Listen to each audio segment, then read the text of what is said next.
So 9585 വരെയാണ് KN കാറ്റഗറിയിൽ നിലവിൽ ഗവൺമെന്റ് MBBS സീറ്റ് കിട്ടിയത്. സോ ഇത് നമ്മൾ നോക്കിയാൽ 8739 ഓപ്പൺ കാറ്റഗറിയുടെ MBBSന്റെ cut off rank and 31,189 government BDS seat ലഭിച്ചിട്ടുണ്ട്. അപ്പൊ ഇന്ന് 11:59 PM വരെയാണ് അവസാന അവസരം. Hello the NEET aspirants, this is ANJ ആർക്കിനെക്സിലെ ഫാക്കൽറ്റി ഓഫ് കെമിസ്ട്രി ആണ്. സോ മക്കളെ, നമ്മൾ അലോട്ട്മെന്റിന്റെ സ്കെഡ്യൂളും കാര്യങ്ങളും ഒക്കെ ഡീറ്റെയിൽഡ് ആയിട്ട് ഒരുപാട് തവണ ഡിസ്കസ് ചെയ്തിരുന്നു. ഇപ്പോൾ കേരള അലോട്ട്മെന്റിന്റെ കംപ്ലീറ്റ് സ്കെഡ്യൂൾ, അതായത് ഫസ്റ്റ് അലോട്ട്മെന്റ് എപ്പോൾ നടക്കും, എന്ന് വരെ ആയിരിക്കും ജോയിൻ ചെയ്യാൻ സാധിക്കുക, സെക്കൻഡ് അലോട്ട്മെന്റും തേർഡ് അലോട്ട്മെന്റും സ്ട്രേ വേക്കൻസിയും എന്ന് അവസാനിക്കും, ആ ഒരു കംപ്ലീറ്റ് സ്കെഡ്യൂൾ നമ്മളുടെ കയ്യിലുണ്ട്. അത് ഡീറ്റെയിൽഡ് ആയിട്ട് നമ്മൾ നോക്കാൻ പോവാണ്. അതേപോലെ ഓൾ ഇന്ത്യയുടെ അലോട്ട്മെന്റിലും വലിയ മാറ്റങ്ങൾ വന്നിട്ടുണ്ട്, അതും നമുക്ക് കാണാം. അതേപോലെ ഒരു പ്രൊവിഷണൽ അലോട്ട്മെന്റ് വന്നിരുന്നു അല്ലെ, അത് നമ്മൾ ഡീറ്റെയിൽഡ് ആയിട്ട് ഒരു അനാലിസിസും കാര്യങ്ങളും ഒക്കെ നടത്തിയിരുന്നു. അതിൽ ഓരോ കാറ്റഗറിയുടെയും ഗവൺമെന്റ് MBBSന്റെയും BDSന്റെയും സെൽഫ് ഫിനാൻസിങ് MBBSന്റെയും BDSന്റെയും ക്ലോസിംഗ് റാങ്ക് ഞാൻ പറയാൻ പോവാ, കാറ്റഗറി വൈസ്. അത് എന്തിനാണെന്ന് വിചാരിച്ചാൽ, നിങ്ങൾക്ക് ഈ അലോട്ട്മെന്റിന്റെ സ്കെഡ്യൂൾ കാണുമ്പോൾ അറിയാം, ഒക്ടോബർ മാസം വരെ നീണ്ടു നിൽക്കുന്ന വളരെ ലെങ്തി ആയിട്ടുള്ള ഒരു പ്രോസസ്സാണ് നമ്മുടെ അലോട്ട്മെന്റ്. ആ ഒക്ടോബർ കഴിഞ്ഞാൽ പിന്നെ നവംബർ ഡിസംബർ ആകുമ്പോഴേക്കും അടുത്ത നീറ്റിന്റെ കാര്യങ്ങൾ നമ്മളിങ്ങനെ തുടങ്ങും അല്ലെ. ജനുവരി ഫെബ്രുവരി മന്തോടുകൂടി നീറ്റിന്റെ ആപ്ലിക്കേഷനും കാര്യങ്ങളും ഒക്കെ ആകും. പിന്നെ അതിന്റെ പിന്നാലെ ആയിരിക്കും നമ്മൾ. അപ്പൊ നീറ്റ് എക്സാമിന് 2026 നീറ്റ് എക്സാമിന് ഇനി വളരെ കുറച്ച് മാസങ്ങൾ മാത്രമാണ് നമ്മുടെ മുന്നിലുള്ളത്. ഈ കാര്യങ്ങൾ അനലൈസ് ചെയ്തിട്ട് ഇനിയിപ്പോ നിങ്ങൾക്ക് 18-നാണ് ആദ്യ അലോട്ട്മെന്റ് വരുന്നതെങ്കിൽ പോലും നിങ്ങൾക്ക് ഓൾറെഡി അറിയാം ഏകദേശം നിങ്ങളുടെ റാങ്കിനനുസരിച്ച് ഏത് കോളേജിൽ ഏത് കോഴ്സിന് കിട്ടാൻ സാധ്യതയുണ്ടെന്നുള്ളത് പ്രൊവിഷണൽ വന്നപ്പോൾ ഏകദേശം നിങ്ങൾക്ക് മനസ്സിലായി കാണും. ഇനി വളരെ വലിയൊരു ചേഞ്ച് ഒന്നും അതിൽ വരാനായിട്ട് പോകുന്നില്ല. ചേഞ്ച് അഫ്കോഴ്സ് ഉണ്ടാവും, കാരണം പുതിയ കോഴ്സുകൾ പുതുതായിട്ട് രജിസ്റ്റർ ചെയ്യാനും ഡിലീറ്റ് ചെയ്യാനും റീഅറേഞ്ച് ചെയ്യാനും ഒക്കെ എല്ലാവർക്കും അവസരമുണ്ട്. എന്നാൽ കൂടി എൻ്റെ മക്കള് വളരെ വലിയൊരു ചേഞ്ച് അതിൽ എക്സ്പെക്ട് ചെയ്യേണ്ട. ഏകദേശം ഇതൊക്കെ തന്നെ ആയിരിക്കും വരാനായിട്ട് പോകുന്നത്. സാധ്യത അതിന് തന്നെയാണ് കൂടുതൽ. ഓക്കെ, അപ്പോൾ ഇത്രയും ലെങ്തി പ്രോസസ്സ് ആയതുകൊണ്ട് തന്നെ ഈ അലോട്ട്മെന്റിൽ നമ്മൾ ആഗ്രഹിക്കുന്ന സീറ്റ് കിട്ടുമോ? ചിലർ ഗവൺമെന്റ് MBBS ആണെങ്കിൽ മാത്രമേ പഠിക്കൂ എന്ന് ഉറച്ച ആളുകളുണ്ടാവും. സെൽഫ് ഫിനാൻസിംഗിൽ ആണെങ്കിൽ പോലും MBBS കിട്ടിയാലേ പഠിക്കൂ, അതേ എടുക്കൂ, ആ കോഴ്സ് പഠിക്കാനാണ് എനിക്ക് ആഗ്രഹം എന്ന് വിചാരിക്കുന്ന ആളുകളുണ്ടാവും. BDS ആണെങ്കിൽ എനിക്ക് ഓക്കെയാണ്, BDS പഠിക്കാൻ എനിക്ക് ഇഷ്ടമാണ്, അത് സെൽഫ് ഫിനാൻസിംഗിൽ കിട്ടിയാലും എനിക്ക് ഓക്കെയാണ്, ഫിനാൻഷ്യലി ആ ഒരു എമൗണ്ട് മുടക്കാൻ തയ്യാറാണ് എന്നുള്ള ആളുകളുണ്ടാവും. പല കാറ്റഗറി ഓഫ് ആളുകളുണ്ടാവും. ഇനി നിങ്ങൾ ഏത് കാറ്റഗറിയിലാണ് വരുന്നതെന്ന് ഞാൻ പറയുന്ന ക്ലോസിംഗ് റാങ്ക് കണ്ടിട്ട് നിങ്ങൾ അനലൈസ് ചെയ്യുക. എനിക്ക് ഈ കോഴ്സ് ഓക്കെ ആണോ, ഈ കോഴ്സ് കിട്ടിയാൽ പോവാൻ ഞാൻ വില്ലിങ് ആണോ, അതോ ഞാൻ റിപ്പീറ്റ് ചെയ്യണോ? ഈ കൺഫ്യൂഷൻസ് മാറ്റാൻ വേണ്ടിയിട്ട്, അതായത് അടുത്ത വർഷത്തെ നീറ്റ് എക്സാമിന് പ്രിപ്പയർ ചെയ്യണോ വേണ്ടയോ, ഈ വർഷം തന്നെ ആഗ്രഹിച്ച സീറ്റ് കിട്ടുമോ, ഈ ഒരു കാര്യത്തിന് മാത്രം ഒരു ക്ലാരിഫിക്കേഷന് വേണ്ടിയിട്ടാണ് ഈ വീഡിയോ നമ്മൾ ചെയ്യുന്നത്. ഓക്കെ, അപ്പൊ ഈ വീഡിയോ കണ്ടു കഴിഞ്ഞാൽ ഉടനെ നിങ്ങൾക്ക് തീരുമാനം എടുക്കാനൊന്നും പറ്റില്ല. പക്ഷെ ഏതൊക്കെ റാങ്ക് വരെയാണ് ചാൻസ് എന്നുള്ള കാര്യം ഏകദേശം നിങ്ങൾക്ക് മനസ്സിലാകാൻ സാധിക്കും. യെസ്, അപ്പൊ നമുക്ക് അലോട്ട്മെന്റിന്റെ സ്കെഡ്യൂൾ നോക്കാം. ആദ്യത്തെ സ്കെഡ്യൂൾ നമ്മൾ നോക്കുന്നത് ഓൾ ഇന്ത്യയുടെ സ്കെഡ്യൂൾ ഒന്ന് റീസ്കെഡ്യൂൾ ചെയ്തിട്ടുണ്ട്, അത് നമുക്ക് നോക്കാം. അപ്പൊ ചോയ്സ് ഫില്ലിംഗ് റൗണ്ട് 1-ലെ ആദ്യ റൗണ്ടിന്റെ ചോയ്സ് ഫില്ലിംഗ് ഇന്ന് 11:59 PM വരെ സമയമുണ്ട്. അതായത് നിങ്ങളുടെ അവസാന അവസരമാണ്. ഓഗസ്റ്റ് 9 11:59 PM വരെയാണ് ഇതിന്റെ സമയം. ചോയ്സ് ഫില്ലിങ്ങിന്റെ അവസാന അവസരമാണ്. അപ്പോൾ അത് ചെയ്യാത്ത ആളുകൾ യൂട്ടിലൈസ് ചെയ്യുക. വീണ്ടും അത് ഡിലേ ആവുകയാണ്. കഴിഞ്ഞ ദിവസം വരെ ആയിരുന്നു പറഞ്ഞിരുന്നത്, അത് വീണ്ടും എക്സ്റ്റെൻഡ് ചെയ്തു. അപ്പോൾ ഇന്ന് വരെ ടൈമുണ്ട്. ആൻഡ് ചോയ്സ് ലോക്കിങ്ങും ഇതേപോലെ തന്നെ 9th ഓഗസ്റ്റ് 11:59 PM വരെ ആയിരിക്കും ചോയ്സ് ലോക്കിംഗ്. ഓൾ ഇന്ത്യയുടെ MBBSന്റെയും BDSന്റെയും സ്കെഡ്യൂളാണ്. ഓക്കെ, റിസൾട്ട് വരുന്നത് ഓഗസ്റ്റ് 11 മാത്രമാണ്. ഓൾ ഇന്ത്യയുടെ ആദ്യ അലോട്ട്മെന്റിന്റെ റിസൾട്ട് ഓഗസ്റ്റ് 11 വളരെ വലിയ അനുഗ്രഹമാണ്. കാരണം കേരളയുടെ റിസൾട്ട് അതിന് ശേഷമായിരിക്കും വരുന്നത്. ഓൾ ഇന്ത്യയിലെ നിങ്ങളുടെ സാധ്യതകൾ മനസ്സിലാക്കാനുള്ള ഏറ്റവും വലിയ അവസരമായിട്ട് ഇതിനെ കരുതുക. Okay, yes. ആൻഡ് ഇനി കേരളയുടെ സ്കെഡ്യൂൾ സ്റ്റേറ്റ് കൗൺസിലിങ്ങിനെ നമുക്ക് നോക്കാം. അപ്പോൾ 9 ഓഗസ്റ്റ് മുതൽ, അതായത് ഇന്ന് മുതൽ നിങ്ങൾക്ക് ഓപ്ഷൻ രജിസ്ട്രേഷൻ നടത്താത്തവർക്ക് വീണ്ടും ഓപ്ഷൻ രജിസ്ട്രേഷൻ നടത്താം. അതേപോലെ ഡിലീഷനും റീഅറേഞ്ച്മെന്റും എഡിറ്റിംഗ് സാധ്യമാണ്. ഓക്കെ, അപ്പം നിങ്ങൾ മനസ്സിലാക്കേണ്ടത് കേരള അലോട്ട്മെന്റ് ആണ്. ഓൾമോസ്റ്റ് എല്ലാവരും തന്നെ രജിസ്റ്റർ ചെയ്തിട്ടുണ്ടായിരിക്കും. വളരെ കുറച്ച് ആളുകൾ മാത്രമായിരിക്കും രജിസ്റ്റർ ചെയ്യാതെ പോയത്. അത് ഉണ്ടാവുമോ എന്നറിയില്ല, കാരണം എല്ലാവരും വളരെ ആങ്സൈറ്റിയോടെ എക്സൈറ്റ്മെന്റോടെ കാത്തിരുന്ന അലോട്ട്മെന്റ് ആണിത്. അപ്പൊ അത് അവർ സ്കിപ്പ് ചെയ്യാൻ സാധ്യത വളരെ കുറവാണ്. ഇനി റീഅറേഞ്ച്മെന്റും ഡിലീഷനും ഒക്കെ കുറച്ച് നടക്കാൻ സാധ്യതയുണ്ട്. അത് സെൽഫ് ഫിനാൻസിങ് സെക്ടറിലൊക്കെ ആവും സാധ്യത. അപ്പൊ അതുകൊണ്ട് തന്നെ വളരെ വലിയൊരു ചേഞ്ച് കഴിഞ്ഞ തവണ വന്ന പ്രൊവിഷണൽ അലോട്ട്മെന്റിൽ നിന്നും വളരെ വലിയൊരു ചേഞ്ച് ഒന്നും നിങ്ങൾ എക്സ്പെക്ട് ചെയ്യണ്ട. യെസ്, അപ്പൊ 18-ാം തീയതി വരെ ആദ്യ അലോട്ട്മെന്റിന്റെ ചോയ്സ് ഫില്ലിങ്ങിനുള്ള സമയമുണ്ട്. ഓൾറെഡി രജിസ്റ്റർ ചെയ്ത ആൾക്കാർ രജിസ്റ്റർ ചെയ്യേണ്ട, ബട്ട് നിങ്ങൾക്ക് എഡിറ്റിംഗ് സാധ്യമാണ്. ഓക്കെ, നിങ്ങളുടെ സാധ്യത മനസ്സിലാക്കി എഡിറ്റിംഗ് വേണോ എന്ന് നോക്കുക, ചെയ്യാത്ത ആളുകൾ ചെയ്യുക. ഓക്കെ, ദെൻ 25th മുതൽ 26th വരെ ജോയിനിങ്ങും അതിന്റെ വെരിഫിക്കേഷനും കാര്യങ്ങളും ഒക്കെ ആയിരിക്കും. 24th ആണ് ലാസ്റ്റ് ഡേറ്റ് ഓഫ് ജോയിനിങ്. അപ്പോൾ ആദ്യ അലോട്ട്മെന്റ് കിട്ടുന്ന ആളുകളൊക്കെ 24-ന് മുൻപ് ജോയിൻ ചെയ്യുക. 25-നും 26-നും അതിന്റെ നിങ്ങൾ ജോയിൻ ചെയ്ത് കൊടുത്ത ഡേറ്റയുടെ വെരിഫിക്കേഷൻ, കോളേജിൽ കൊണ്ടുപോയിട്ട് ഒറിജിനൽ സർട്ടിഫിക്കറ്റ്സ് ഒക്കെ കൊടുക്കില്ലേ, അതിന്റെ വെരിഫിക്കേഷനും കാര്യങ്ങളും ഒക്കെ ആയിരിക്കും നടക്കുക. ആൻഡ് കേരളയുടെ സെക്കൻഡ് റൗണ്ട് സ്റ്റാർട്ട് ചെയ്യുക 27 ഓഗസ്റ്റിനും 5 സെപ്റ്റംബറിനും ഇടയിലായിരിക്കും. അപ്പൊ ഈ ഒരു സമയം കൊണ്ടായിരിക്കും വീണ്ടും ചോയ്സ് കൊടുക്കാൻ നിങ്ങൾക്ക് പറ്റില്ല കേരളയ്ക്ക്, അല്ലെ? ഒന്ന് ചോയ്സ് കൊടുത്താൽ റൗണ്ട് 1-ൽ കൊടുക്കുന്ന ചോയ്സ് തന്നെയാണ് ഈ റൗണ്ട് 2-ലും പരിഗണിക്കുക. ഫ്രഷ് ചോയ്സ് കൊടുക്കാൻ പറ്റുമോ? ഇല്ല, കൊടുക്കാൻ പറ്റില്ല. പക്ഷെ പുതുതായിട്ട് ഏതെങ്കിലും കോളേജുകൾ ആഡ് ചെയ്യപ്പെട്ടിട്ടുണ്ടെങ്കിൽ, സീറ്റുകൾ ആഡ് ചെയ്യപ്പെട്ടിട്ടുണ്ടെങ്കിൽ അതിവിടെ കൊടുക്കാൻ സാധിക്കും. അതേപോലെ ഡിലീഷനും റീഅറേഞ്ച്മെന്റും ഒക്കെ ഇവിടെയും സാധ്യമായിരിക്കും. എന്നാൽ പുതിയ ഓപ്ഷൻസ് നൽകാൻ രണ്ടാമത്തെ ഘട്ടത്തിൽ സാധ്യമല്ല. ഓക്കെ, അതിന്റെ റിസൾട്ട് വരുന്നത് സെപ്റ്റംബർ 11-നാണ്. സെപ്റ്റംബർ 12-നും 13-നും വെരിഫിക്കേഷനും കാര്യങ്ങളും ഒക്കെ നടക്കും. ഓക്കെ, നിങ്ങളുടെ സർട്ടിഫിക്കറ്റ് ഒക്കെ ഒറിജിനൽ ആണോ എന്നൊക്കെ വെരിഫൈ ചെയ്തിട്ട് മാത്രമായിരിക്കും നിങ്ങൾക്ക് അഡ്മിഷൻ നൽകുക. ദെൻ സെപ്റ്റംബർ 15-ന് റൗണ്ട് 3 സ്റ്റാർട്ട് ചെയ്യും. കറക്റ്റ് ഈ ഡേറ്റിലാവണമെന്നില്ല, ഈ ഡേറ്റിന് ഇടയിലായിരിക്കും. സെപ്റ്റംബർ 15-നും 25-നും ഇടയിൽ ഈ ഒരു കാലയളവിൽ എന്ത് സ്റ്റാർട്ട് ചെയ്യും? തേർഡ് അലോട്ട്മെന്റ് സ്റ്റാർട്ട് ചെയ്യും. അവിടെയും കേരളത്തിൽ പുതിയ ഓപ്ഷനുകൾ നിങ്ങൾ നൽകേണ്ടതില്ല. ഓൾറെഡി നിങ്ങൾ കൊടുത്ത ഓപ്ഷനുകളായിരിക്കും പരിഗണിക്കുക. റീഅറേഞ്ച്മെന്റും ഡിലീഷനും ഒക്കെ മാത്രം ഇനി ഫസ്റ്റ് കഴിഞ്ഞാൽ സാധ്യം എന്ന് ഞാൻ പറഞ്ഞു. പുതിയ ചോയ്സുകൾ കൊടുക്കാൻ സാധ്യമല്ല ഒരിക്കലും. പുതുതായിട്ട് ഫസ്റ്റ് റൗണ്ടിൽ നിങ്ങൾ കൊടുത്തു, നിങ്ങൾക്ക് MBBS സെൽഫ് ഫിനാൻസിങ് അല്ലെങ്കിൽ ഗവൺമെന്റ് കിട്ടിയില്ല, നിങ്ങൾക്ക് BDS സെൽഫ് ഫിനാൻസിങ്, BDS ആണെങ്കിലും നിങ്ങൾക്ക് ഇഷ്ടമായിരുന്നു BDS പഠിക്കാൻ, പക്ഷെ ഫസ്റ്റ് ചാൻസിൽ നിങ്ങൾക്ക് കൊടുക്കാൻ പറ്റില്ല. സെക്കൻഡ് റൗണ്ടിൽ വരുമ്പോൾ കൊടുക്കാൻ പറ്റുമോ?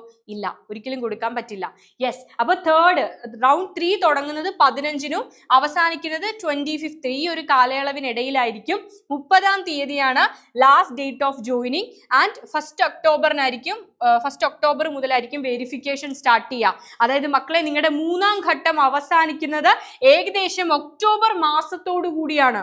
അത്രയും നാൾ നീണ്ടു നിൽക്കുന്ന ലെങ്തി ആയിട്ടുള്ള പ്രോസസ്സാണ് അലോട്ട്മെന്റ്. അതിനുശേഷം സ്ട്രേ വേക്കൻസി റൗണ്ട് ഒക്ടോബർ 2-നാണ് ആരംഭിക്കുക. ഒക്ടോബർ 2 മുതൽ 5th വരെ. അപ്പൊ ഒക്ടോബർ 5-ഓട് കൂടിയാണ് കേരളത്തിലെ നിങ്ങളുടെ കംപ്ലീറ്റ് സാധ്യതകൾ നിങ്ങൾക്ക് മനസ്സിലാക്കാൻ സാധിക്കുക. ഈ സ്ട്രേ വേക്കൻസി എന്ന് പറയുന്നത് ഒഴിവുള്ള സീറ്റുകൾ മാത്രമായിരിക്കും, വളരെ വിരളമായ സീറ്റുകളായിരിക്കും അവിടെ അവശേഷിക്കുന്നത്. ഓക്കെ അല്ലേ?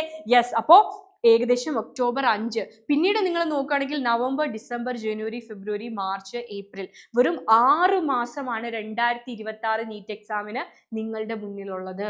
ഈ 6 മാസം കൊണ്ട് വളരെ മികച്ചൊരു റാങ്കിലേക്ക് എത്തുക എന്ന് പറയുന്നത് അസാധ്യമായൊരു കാര്യമാണ്. കാരണം നിങ്ങൾക്കറിയാം, ഈ വർഷത്തെ നീറ്റ് എക്സാം അത്രയും ടഫായിരുന്നു. സോ അത്രയ്ക്കും നന്നായിട്ട് ഇപ്പോൾ മുതൽ പഠിച്ചു തുടങ്ങിയെങ്കിൽ മാത്രമേ നമുക്ക് അടുത്തതിൽ ഒരു സാധ്യത കാണാൻ പറ്റൂ. അപ്പൊ ഈ വർഷം ഒരു ബോർഡർ ലൈൻ നിൽക്കുന്ന വിദ്യാർത്ഥികളോടാണ് ഞാൻ പറയുന്നത്, സീറ്റ് ഉറപ്പിച്ച ആളുകൾക്ക് വരീഡ് ആവേണ്ട ആവശ്യമില്ല. നിങ്ങളൊരു വെക്കേഷൻ പീരീഡ് ആയിട്ട് കൺസിഡർ ചെയ്താൽ മതി. ഓക്കെ, യെസ്, അപ്പോൾ ഇത്രയും ലെങ്തി ആയിട്ടുള്ള ഒരു പ്രോസസ്സാണ് കേരളയുടെ അലോട്ട്മെന്റ്. ഓൾ ഇന്ത്യയുടെ അലോട്ട്മെന്റും അങ്ങനെ തന്നെയായിരിക്കും. രണ്ടിലും നമുക്കുള്ള സാധ്യതകൾ അറിയാം. ഇതിന്റെ കേരളയുടെ ആദ്യ അലോട്ട്മെന്റ് വന്നതിന് ശേഷമാണ് നമ്മൾ കേരളത്തിലെ ആയുർവേദ, ഹോമിയോ തുടങ്ങിയ കോഴ്സുകളുടെ ഓപ്ഷൻ രജിസ്ട്രേഷൻ എക്സ്പെക്ട് ചെയ്യുന്നത്. അതിന് വീണ്ടും നമ്മൾ ഓപ്ഷൻ രജിസ്ട്രേഷൻ നടത്തണം.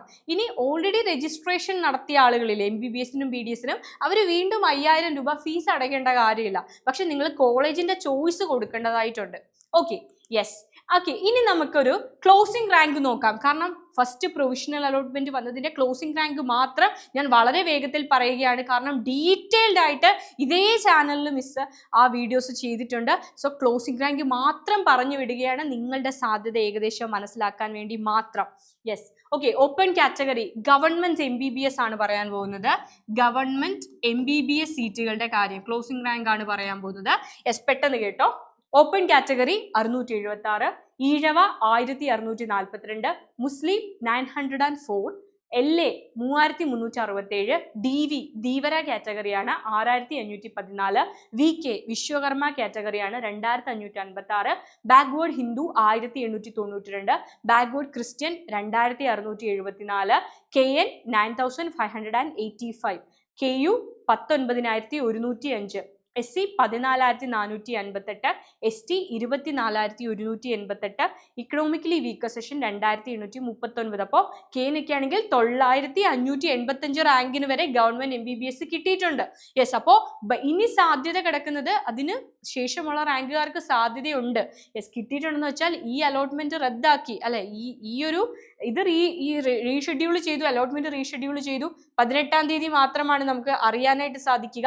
ഇതിൽ വലിയൊരു മാറ്റം എക്സ്പെക്ട് ചെയ്യേണ്ടതാണ് ഞാൻ പറയുന്നത്. ഇത് ശരിക്കും ദൈവം നിങ്ങൾക്ക് തന്നൊരു ഗോൾഡൻ ഓപ്പർച്യൂണിറ്റിയാണ്. നിങ്ങൾക്ക് കിട്ടാൻ സാധ്യതയുണ്ടോ ഇല്ലയോ എന്നുള്ള ഒരു ട്രയൽ അടിച്ചു നോക്കാൻ നിങ്ങൾക്ക് പറ്റി. ഇതൊരു ട്രയൽ ആയിട്ട് കൺസിഡർ ചെയ്താൽ മതി. ഓക്കെ, പക്ഷെ ഇതിൽ നിന്ന് വലിയൊരു മാറ്റം എക്സ്പെക്ട് ചെയ്യേണ്ട.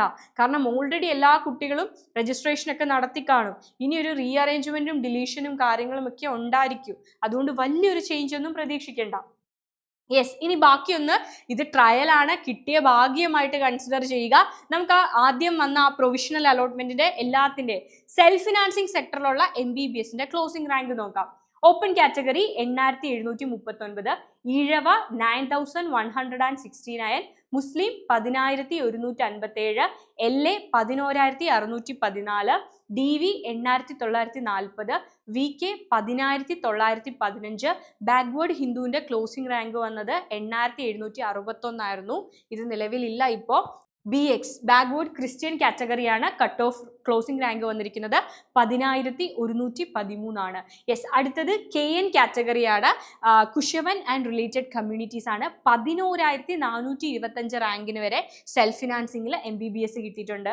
And KU Kudumbi and related കമ്മ്യൂണിറ്റീസിന് 24308, SC 17141, ST 28517, EW 15464 ആദ്യ പ്രൊവിഷണൽ അലോട്ട്മെന്റ് വന്നപ്പോൾ അലോട്ട്മെന്റ് ലഭിച്ചിരുന്നു.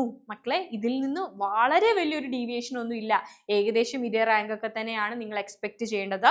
ഇനി കുറെ ആളുകൾ എന്തെങ്കിലും ഡിലീറ്റ് ചെയ്താലോ റീഅറേഞ്ച് ചെയ്താലോ ഒക്കെ ഉള്ളൊരു മാറ്റമാണ്. അത് വളരെ വലിയൊരു മാറ്റമായിരിക്കില്ല, നിങ്ങൾക്ക് തന്നെ മനസ്സിലാവും. യെസ്, ഇനി നമുക്ക് BDSന്റെ ക്ലോസിംഗ് റാങ്ക് നോക്കാം. അപ്പൊ സെൽഫ് ഫിനാൻസിംഗിൽ ഞാൻ പറഞ്ഞ റാങ്ക് വരെയാണ് കിട്ടിയത്. നിങ്ങളൊന്ന് നിർത്തി കേട്ട് നോക്കുക കേട്ടോ. നിങ്ങൾ ഏത് കാറ്റഗറിയിലാണ് വരുന്നത്, ആ ക്ലോസിംഗ് റാങ്ക് ഒന്ന് മനസ്സിലാക്കി വെച്ചു. യെസ്, BDS നോക്കുകയാണെങ്കിൽ ഓപ്പൺ കാറ്റഗറിയുടെ ക്ലോസിംഗ് റാങ്ക്. ഈ ക്ലോസിംഗ് റാങ്ക് എന്ന് പറഞ്ഞുകൊണ്ട് മിസ് എന്താ ഉദ്ദേശിക്കുന്നത്? ഇപ്പൊ BDSന് 6 ഗവൺമെന്റ് ഡെന്റൽ കോളേജുകളുണ്ട്. അതിൽ ഏതെങ്കിലും ഒരിടത്ത് അവസാനമായിട്ട് കിട്ടിയ കുട്ടിയുടെ റാങ്കാ. അതായത് ആ റാങ്ക് കഴിഞ്ഞ ഒരു കുട്ടിക്ക് അഡ്മിഷൻ ലഭിച്ചിട്ടില്ല. ക്ലിയർ അല്ലേ? യെസ്, അപ്പോൾ ഓപ്പൺ കാറ്റഗറി 3473 ആണ് ജനറലിന്റെ ക്ലോസിംഗ്. ഈഴവ 4828, മുസ്ലിം 3702, LA 9527, Dheevara 11198, Vishwakarma 3929, backward Hindu 8141, backward Christian 9174 ആണ്. KN 14841, KU 25543, SC 17740, ST 31189. 31189 government BDS seat കിട്ടിയിട്ടുണ്ട്. Economically weaker section 6230 closing rank. Yes, first അലോട്ട്മെന്റിനെയാണ്. ചില കാറ്റഗറി നോക്കുകയാണെങ്കിൽ സെക്കൻഡിലും തേർഡിലും ഒന്നും ആ കിട്ടിയ ക്ലോസിംഗ് റാങ്കിൽ നിന്ന് വലിയ വ്യത്യാസമൊന്നും വന്നിട്ടില്ല. കാരണം ആ കുട്ടികളൊക്കെ അവിടെ അഡ്മിഷൻ എടുത്തു. പുതുതായിട്ട് സീറ്റൊന്നും ഒഴിവില്ലാത്തതുകൊണ്ട് വലിയ ഡീവിയേഷൻ ഒന്നും സെക്കൻഡിലും തേർഡിലും ഇല്ല. Yes, okay. അടുത്തത് BDSന്റെ ക്ലോസിംഗ് റാങ്കും കൂടി നോക്കാം നമുക്ക്. ഓപ്പൺ കാറ്റഗറി സെൽഫ് ഫിനാൻസിങ്ങിലുള്ള BDS ആണ്, പ്രൈവറ്റ് BDS ആണ്. ജനറൽ 23463, ഈഴവ 28330, മുസ്ലിം category 26458, LA 28492, Dheevara 24891, Vishwakarma 28882, backward Hindu 24453, backward Christian 23543, KN 26397, KU കുടുംബിയാണ് 37,708, SC 25,332, ST 43,969, EW 43,690. Economically weaker സെഷനിൽ 43,690 വരെ സെൽഫ് ഫിനാൻസിങ്ങിൽ BDS സീറ്റ് ലഭിച്ചിട്ടുണ്ട്. അപ്പൊ ഇതായിരുന്നു ഫസ്റ്റ് പ്രൊവിഷണൽ അലോട്ട്മെന്റ് വന്നപ്പോൾ ഉണ്ടായിരുന്ന സാധ്യതകൾ. വലിയ ചേഞ്ച് ഒന്നും ഇനി വരാൻ പോകുന്ന ഫസ്റ്റ് അലോട്ട്മെന്റിൽ എക്സ്പെക്ട് ചെയ്യേണ്ട. ചിലപ്പോൾ ചെറിയ വ്യത്യാസങ്ങൾ എന്തായാലും ഉണ്ടാവും. കാരണം എല്ലാവർക്കും ഓപ്ഷൻ റീഅറേഞ്ച്മെന്റും ഡിലീഷനും പുതിയതായിട്ട് രജിസ്റ്റർ ചെയ്യാനും ഒക്കെയുള്ള ഓപ്ഷൻസ് ഉണ്ട്. ഓൾറെഡി രജിസ്റ്റർ ചെയ്തവർ ഇനിയും രജിസ്റ്റർ ചെയ്യണ്ടേ. നിങ്ങൾക്ക് എഡിറ്റിംഗ് സാധ്യമാണെന്നുള്ളത് മനസ്സിലാക്കാം. യെസ്, അപ്പോൾ മക്കളെ നിങ്ങളുടെ എല്ലാ സാധ്യതകളും മനസ്സിലാക്കുക. നിങ്ങൾ ഏതെങ്കിലും ഒരു സീറ്റിൽ പഠിച്ചാൽ മതി എന്ന് നിങ്ങൾ കരുതരുത്. കാരണം ഇതാണ് നിങ്ങളുടെ ലൈഫ്. നിങ്ങളുടെ പ്രൊഫഷൻ ആയിരിക്കും ഏറ്റവും കൂടുതൽ നിങ്ങളുടെ ലൈഫിനെ ബാധിക്കാൻ പോകുന്ന ഒരു ഘടകം എന്ന് പറയുന്നത്. നിങ്ങൾ ആഗ്രഹിച്ച പ്രൊഫഷൻ, അതും ഒരു ഡോക്ടർ എന്നുള്ള പറയുന്നത് ഒരു പൈസയ്ക്ക് വേണ്ടിയിട്ടുള്ള ഒരു ജോലിയായിട്ട് കൺസിഡർ ചെയ്യരുത്. അങ്ങനെയല്ല, നിങ്ങൾക്കറിയാം നിങ്ങൾ കഷ്ടപ്പെട്ട് നേടിയെടുത്ത റാങ്കാണ്, സ്കോറാണ്. അപ്പോൾ അതിൻ്റെ വാല്യൂ നിങ്ങൾക്കറിയാം, ആ ഒരു പ്രൊഫഷൻ്റെ വാല്യൂ നിങ്ങൾക്കറിയാം. യെസ്, അപ്പോൾ അത് നിങ്ങൾ ആഗ്രഹിക്കുന്ന കോഴ്സായിരിക്കണം. കാരണം നിങ്ങൾ ചെയ്യാൻ പോകുന്നത് അത്ര വലിയൊരു സർവീസാണ്. അപ്പോൾ നിങ്ങൾ ആഗ്രഹിച്ച സീറ്റാണെങ്കിൽ, ആഗ്രഹിച്ച കോഴ്സാണെങ്കിൽ മാത്രമേ നിങ്ങൾക്കത് നിങ്ങളുടെ മനസ്സറിഞ്ഞ് നിങ്ങൾക്കത് ചെയ്യാനായിട്ട് സാധിക്കൂ. യെസ്, അപ്പോൾ വളരെ സെലക്റ്റീവായിട്ട് മാത്രം ഓരോന്നും നിങ്ങൾ തിരഞ്ഞെടുക്കുമ്പോൾ അത്രയേറെ ശ്രദ്ധിക്കുക. യെസ്, അപ്പോൾ ഈ സാധ്യതകളൊക്കെ മനസ്സിലാക്കി. ഒക്ടോബറിലാണ് അലോട്ട്മെന്റ് പ്രോസസ്സ് അവസാനിക്കാൻ പോകുന്നത്. 2026 നീറ്റിന് ഇനി സമയമില്ല. റിപ്പീറ്റ് ചെയ്യണോ വേണ്ടയോ എല്ലാ കാര്യങ്ങളിലും ഇപ്പോൾ തന്നെ തീരുമാനമെടുക്കുക. ഓക്കെ, അപ്പോൾ എല്ലാവർക്കും ആഗ്രഹിച്ച സീറ്റ് കിട്ടട്ടെ എന്ന് തന്നെയാണ് മിസ്സിൻ്റെ ആഗ്രഹം. All the very best. ഇനി വീണ്ടും മീറ്റ് ചെയ്യാം. ബൈ.